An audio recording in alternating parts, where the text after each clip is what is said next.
entendu cela, vous ne vous êtes même pas repentis plus tard pour croire à sa parole.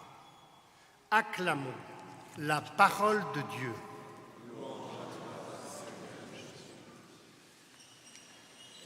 On y va.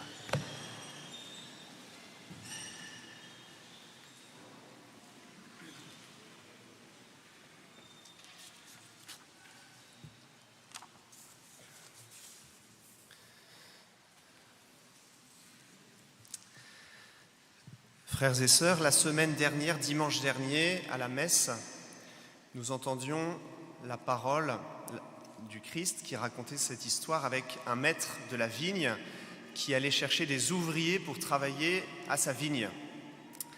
Voilà, et c'est l'image que Jésus prenait pour nous dire que Dieu nous appelle à travailler à sa vigne, c'est-à-dire à travailler à la construction du royaume de Dieu, c'est-à-dire à faire le bien partout sur la terre, partout où nous sommes.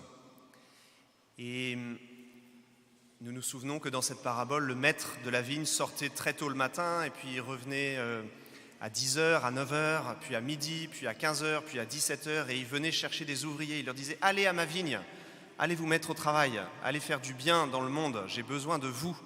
Voilà la parole que le Seigneur nous adressait dimanche dernier. Et voilà notre mission ici, c'est de travailler à la vigne du Seigneur, de pouvoir faire du bien partout où nous sommes, dans notre famille, dans notre environnement professionnel, associatif, etc. Comme le disait une religieuse qui était religieuse aux Philippines, dont j'avais entendu le témoignage il y a quelques années, elle disait « La mission des chrétiens, c'est de vivre l'Évangile parfois dans le chaos ». Voilà, nous voyons bien que nous sommes parfois dans le chaos de ce monde, et notre mission, c'est de vivre l'Évangile dans le chaos du monde. Et aujourd'hui, il y a encore cette parole que le Seigneur nous adresse. Jésus prend encore une histoire, une parabole avec un homme qui a 2 fils et il leur dit « Mon enfant va travailler aujourd'hui à ma vigne ». Encore une fois, il y a cet appel à aller travailler à la vigne du Seigneur. Et Jésus, aujourd'hui, met en relief 2 attitudes différentes. Il y a d'abord un premier fils qui va dire « Je ne veux pas ». Non. Mais finalement, il va y aller. Et puis, il va se repentir et il va partir au travail. Et puis le deuxième fils qui répond « Oui Seigneur, je pars travailler à ta vigne », mais en fait, il n'y va pas. Lequel des deux a fait la volonté du Père ? Évidemment, c'est le premier, celui qui a dit non au début, mais qui ensuite y est allé. Voilà.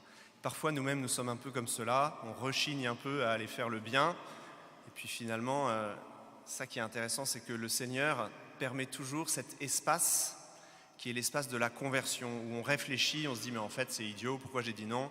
Allez, il faut que j'y aille, et j'y vais quand même ». Voilà. C'est très rassurant sur notre capacité ou notre incapacité parfois à faire le bien, et le Seigneur nous laisse le temps toujours de la conversion pour aller faire le bien. Alors là où les choses progressent dans l'histoire, c'est que Jésus adresse son discours à des gens qui sont religieux, donc à des prêtres et des scribes dans la religion juive de l'époque. Et puis il les fait réfléchir et Jésus est un petit peu cinglant puisqu'il leur dit « vous voyez, vous êtes un peu comme le deuxième fils, celui qui dit oui mais qui finalement ne fait rien, et celui qui est un peu comme le premier fils, celui qui dit non et qui y va, eh bien ce sont des publicains et des prostituées. Amen, je vous le déclare », explique Jésus aux autorités juives qui viennent lui parler, « je vous le déclare, les publicains et les prostituées vous précèdent dans le royaume de Dieu. » Alors c'est une réponse un petit peu cinglante d'aller dire à des autorités juives, mais vous savez, donc les publicains et les prostituées, c'est ceux qui étaient un peu exclus du système religieux de l'époque.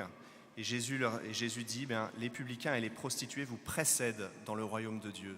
Ils vous précèdent, car ils ont entendu l'appel de Jean-Baptiste, ils ont entendu l'appel de Jésus, et ils y ont répondu, et ils se sont mis en route, et ils ont changé de vie, ce qui n'est pas votre cas.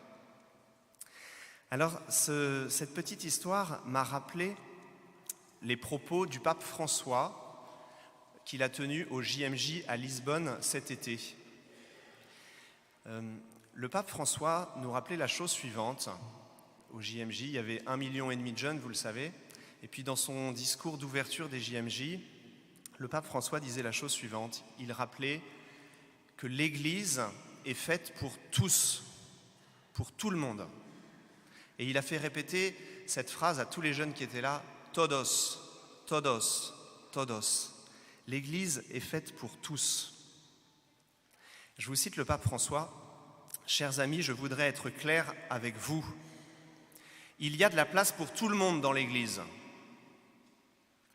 Et s'il vous plaît, quand il n'y en a pas, faisons en sorte qu'il y ait, même pour ceux qui se trompent, même pour ceux qui tombent, même pour ceux qui peinent. Parce que l'Église est et doit toujours être davantage cette maison où résonne l'écho de l'appel par son nom que Dieu adresse à chacun. Le Seigneur ne pointe pas du doigt, mais il tend les bras.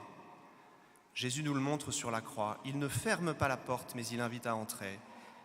Il ne tient pas à distance, mais il accueille. Demandez toujours le nom de ceux que vous rencontrez. Prononcez le nom des autres avec amour, en ajoutant sans avoir peur, « Dieu t'aime, Dieu t'appelle ».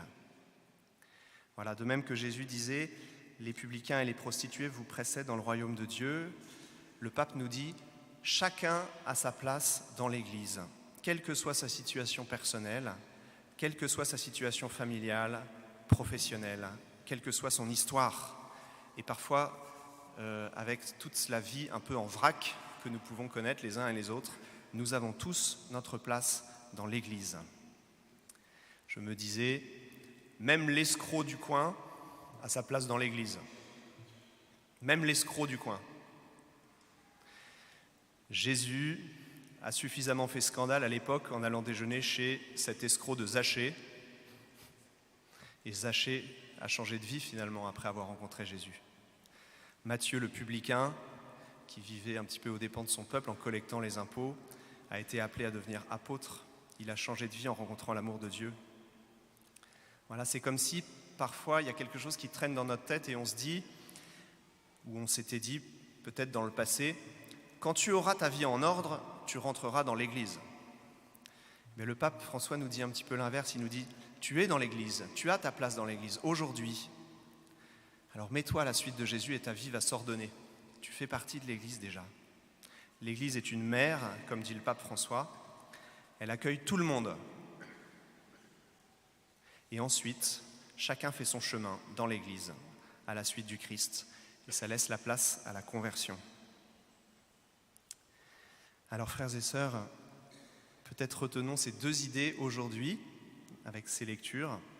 D'abord que nos églises, nos paroisses soient toujours accueillantes à tous, à toutes les situations, que toutes les personnes qui entrent dans nos églises puissent comprendre, à travers nous peut-être, que Dieu les aime et les appelle à une vie belle et pleine.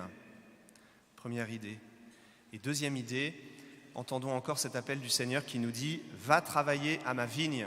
Nous sommes tous appelés à travailler à la vigne du Seigneur, nous sommes tous appelés à faire du bien pendant notre semaine aux autres. Et alors parfois nous répondons oui, parfois nous répondons non. Ce qui compte, c'est qu'on y aille et qu'on s'y mette, qu'on se retrousse les manches, comme dit le pape François souvent.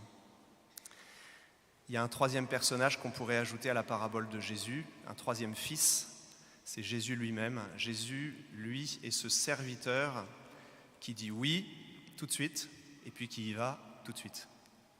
Jésus est ce serviteur qui s'abaisse pour nous rejoindre dans nos chemins de traverse. Il est celui qui s'abaisse et dont nous allons partager la vie dans cette Eucharistie. Amen.